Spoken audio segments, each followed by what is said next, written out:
Hi, everyone. Wow, it's great to be here. I'm Tai Yasue, co-director and lead game designer for Kingdom Hearts 3. And today I'll be talking a little bit about the main game design of Kingdom Hearts 3, as well as how we use Unreal Engine 4 to create the graphics for our environments. So now let's talk about the game design. Kingdom Hearts 3 was all about creating an abundance of delightful choices for the players. We wanted players to choose our actions not just because it was a strategic necessity, but because it was a thrill to use.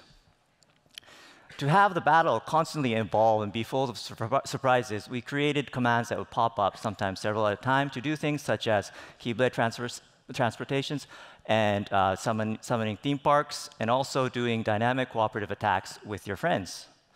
For those who like speed and dynamic movement, we created the shot lock system, where you could lock onto several enemies at once and zoom towards them in a flash of light, and also shoot a volley of attacks at your enemies. Here's the link system, which are magical spells. We wanted people to really feel like they were creating their own magical spell show. And so for Ariel, you would place different fountains in the move and create a magical water show at the end. And for Ralph, you would place different cannons so that you could create your own original trap pattern. Because there was so much you can do, it was a huge challenge to create each action and get them right in a variety of settings. So we created these sandbox environments to get the specifics right, like the height of a jump or the speed of a run. Another challenge was doing all the highly stylized assets and creating them, for example, the effects. Each effect in Kingdom Hearts 3 had a sort of dramatic arc with a beginning, a climax, and a resolution. So we created a timeline module inside Cascade that let us control the timing of each effect generated. For example, for lightning, there's a lightning striking, and there's an explosion, and at the end, particles float in the air. For the animations, we used a mixture of procedural techniques and also handcrafted keyframe animations. An example of the newer procedural techniques would be Rapunzel's hair. We integrated in-house tools so that Rapunzel's hair would react physically to her environment. Here's an example of a handcrafted keyframe animation where we created the Keyblades transforming with the bones sort of scaling to create toon-like and anime-like expressions. We couldn't rely too much on efficient middleware to create a lot of our assets because they were so varied.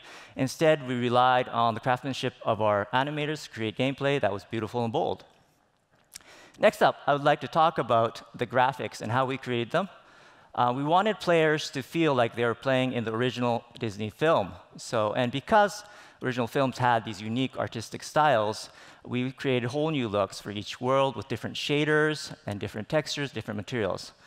In the Pirates of the Caribbean world, we created a system where you could combine different sets of waves to create realistic waves to match the film.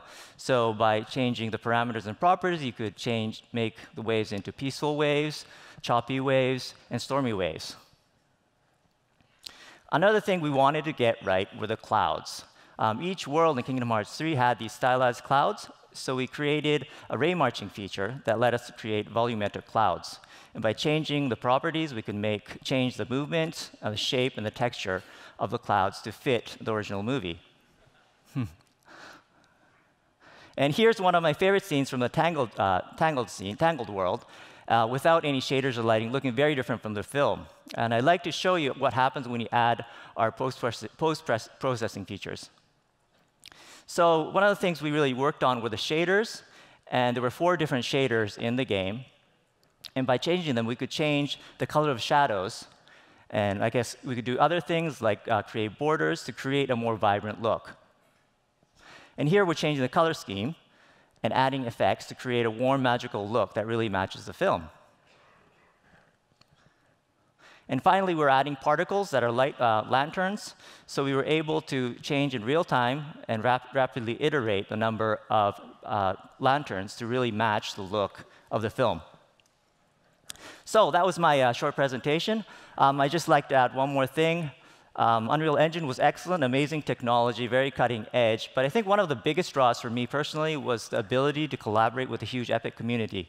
When we really crashed into a huge wall, there was always someone there to help us out.